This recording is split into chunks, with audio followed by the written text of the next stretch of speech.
Hey guys, selamat kembali. Saya pun lama tak buat video. Okay, hari ni kita nak buat review ni Nightcore EDC 37. Okay, kita base di Petaling Jaya, okay, Selangor, Malaysia. Okay, EDC 37. Jom kita unboxing. Tengok ini. Let's go.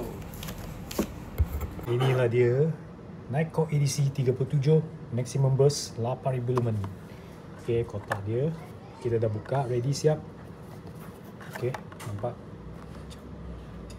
Boleh pergi 420 meter di main beam throw. Okay, kotak dia, menus, warranty cover di Malaysia. Okay, USB-C, aksesori.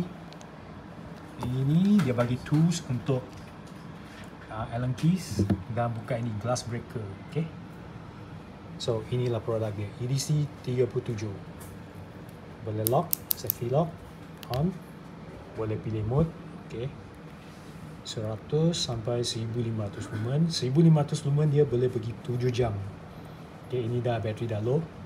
Okay, lepas tu yang ini hard press 3000 lumen dan 8000 lumen. Memang terang lah dan panas. Tengok tangan saya dah panas.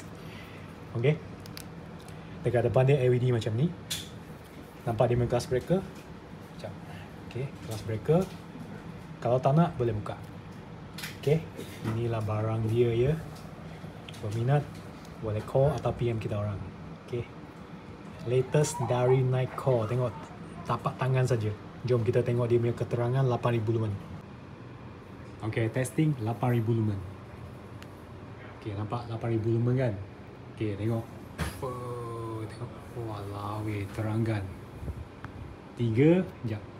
3, 8. Okay.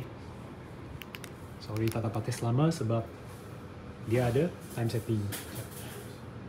Okay.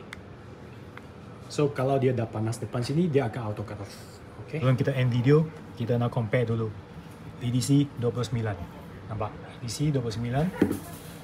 EDC 37. Okay, kita compare ya. Tepi. Okay, of course ini akan tebal sikit sebab dia dalam pakai 2 biji bateri, 18650, 4000 mAh, 4000 mAh. Okay, tapi memang cantik lah. So nak beli ni ke atau ini?